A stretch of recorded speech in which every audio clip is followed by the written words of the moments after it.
Les astuces crochet d'Anna B. Hello les filles, j'espère que vous allez bien. On se retrouve aujourd'hui pour une nouvelle vidéo YouTube. Je vais vous faire une toute petite série de vidéos sur les points de broderie que j'utilise pour mes créations de crochet notamment, mais pas que. Puisque j'ai sorti au printemps un petit kit de broderie, et oui, je me suis lancée aussi, j'adore la broderie. J'ai pas énormément de temps parce que la majorité de mon temps, je fais du crochet, mais j'aime bien de temps en temps m'essayer à la broderie et j'ai réalisé cette jolie couronne de printemps qui est d'ailleurs sur le modèle de la couronne au crochet que vous pouvez faire. Et du coup, j'avais sorti ce tout nouveau kit qui a fait un carton, donc je suis trop contente. J'aimerais bien d'ailleurs vous en proposer d'autres.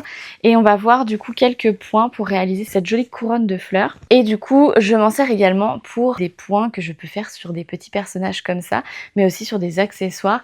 Donc là, vous voyez, j'ai brodé les petites fleurs sur le corps de Rosie qui existe du coup en patron. J'aime beaucoup le résultat. Donc je vais vous montrer aujourd'hui comment broder le point de la fleur ici, la grosse rose, et le petit point central au milieu pour faire le cœur de la fleur. Donc ça, c'est le point de roue ou le point araignée, et à l'intérieur, c'est le point de nœud. Donc c'est parti, on fait ça ensemble.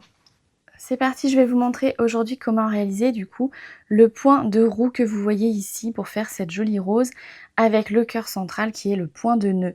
Là on dit le point de roue ou le point d'araignée également. Et donc là au milieu le point de nœud. Le point de nœud, je m'en sers énormément pour faire plein de petits détails sur mes différents ouvrages. Par exemple sur Miss Apple Pie que j'aime beaucoup en version Noël ici. Mais vous voyez les petits points de nœud ici qui font la différence je trouve au niveau des détails. Il y a également par exemple sur le Petit Renne qui est un kit qui est sorti il y a 2 ans maintenant.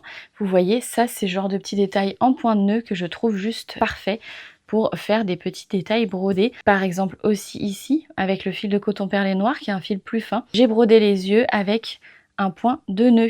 Donc voilà, c'est parti, je vais vous montrer comment réaliser ces petits points de broderie. Pour faire une rose, vous aurez besoin d'une aiguille. Pour les aiguilles, je vous conseille une aiguille qui ne pique pas trop pour pas se prendre dans vos fils de coton, tout simplement. Et il vous faudra 2 couleurs de coton classique contrastantes. Donc moi, je prends souvent une foncée, une très claire pour que ça se voit bien. Et évidemment, une paire de ciseaux qui coupent bien. Donc c'est parti, je vais faire une fleur sur cette tête ici pour vous montrer. On va commencer du coup avec la couleur foncée. Et je vais couper à peu près 1,50 m de fil que je vais venir passer dans le chat de mon aiguille.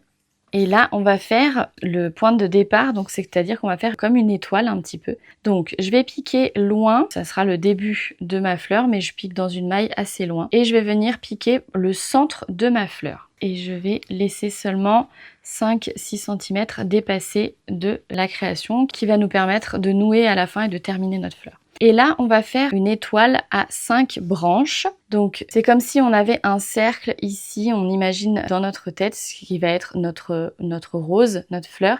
Et on va diviser en 5 rayons, vous pouvez faire 7, l'essentiel c'est que ce soit impair.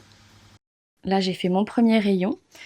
Donc, il est sur, vous voyez, à peu près 2 mailles. Là, je vais faire mon deuxième rayon, donc pareil, sur 2 mailles. Je vais faire un troisième. Je fais le quatrième et je vais faire le dernier. Je ressors un peu n'importe où. Donc voilà, vous voyez, j'ai bien mon rond qui s'est formé avec mes 5 rayons de longueur égale. Et là, je vais venir ressortir. Je ne pouvais pas le faire tout de suite parce que c'était trop près du bord, mais je vais ressortir et c'est là où il y a l'intérêt d'avoir une aiguille qui est légèrement pointue quand même.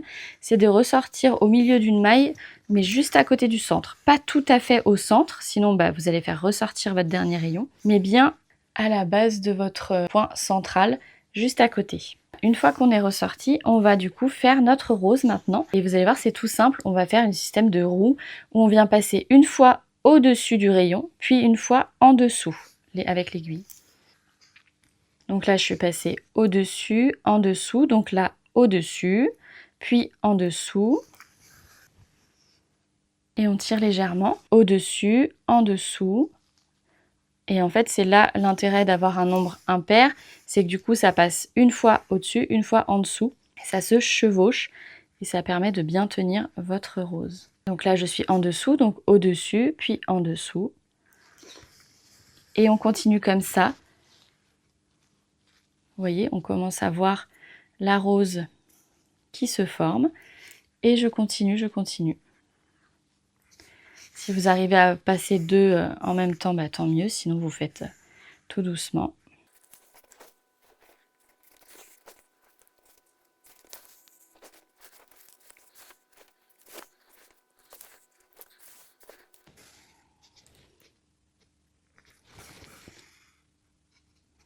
Voilà, j'arrive au bout de ma rose. Vous voyez qu'on ne voit plus les rayons, c'est ça le but. Et à la fin, bah, tout simplement, on va venir piquer sous le dernier rayon et rattraper, du coup sortir au même endroit que le point de départ. Je tire doucement et là, je vais tout simplement faire un double nœud. Je coupe mes fils à 1 cm. Et avec mon aiguille, je vais venir, vous savez, rabattre mon nœud à l'intérieur comme je fais d'habitude. Donc c'est-à-dire que je passe mon aiguille et je vais venir chercher mon nœud, hop, et le cacher à l'intérieur. Et voilà, vous avez votre jolie rose qui est terminée. On va faire le cœur central. Donc pour ça, je vais prendre un petit bout de fil de couleur contrastante. Je le passe de nouveau dans le chat de mon aiguille. De nouveau, je me mets dans une maille à côté. Je viens sortir mon fil au centre de ma rose et là on va faire le point de nœud. Pour faire le point de nœud, celui que je me sers le plus en broderie sur les ouvrages au crochet, on vient placer son aiguille vers notre fil et on va enrouler notre fil sur l'aiguille. Donc plus vous allez faire de tours, plus votre point de nœud va être gros, et moins vous allez faire de tours, plus votre point de nœud va être petit. Donc là moi je vais faire 3, c'est généralement ce que je fais, et je vais venir piquer à côté, légèrement à côté, pas dans le même point de départ, sinon notre point de nœud, hop, il va disparaître dans les mailles. Et je ressors au point de départ, comme tout à l'heure. Je tire doucement, je peux maintenir un petit peu mon point pour bien qu'il se forme. Et vous voyez, j'ai un petit nœud qui vient de se faire. En fait, ça fait une petite boule avec mes petits tortillons autour de l'aiguille. Et toujours pareil, je vais venir nouer. Je vous remontre un petit coup à côté pour le point de nœud. Donc, on part au milieu d'une maille.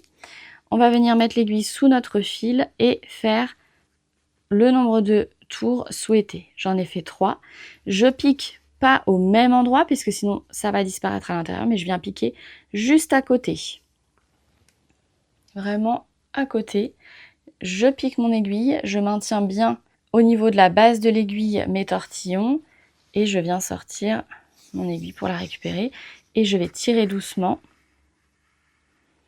Vous voyez, hop, j'ai mon petit nœud qui se forme ici, ça fait un petit relief, une petite boule. Et voilà, et tout simplement, après, bah, je noue comme d'habitude. Et on a terminé pour les points d'araignée, points de roue ou le point de nœud. Et je vous montrerai dans la prochaine vidéo la petite tige avec les feuillages. Voilà, j'espère que cette vidéo vous aura plu. Je vous retrouve dans une prochaine vidéo pour 2 autres points de broderie. Je vous dis à très bientôt. Pour celles qui sont en vacances, je vous souhaite de bonnes vacances et on se retrouve dimanche prochain.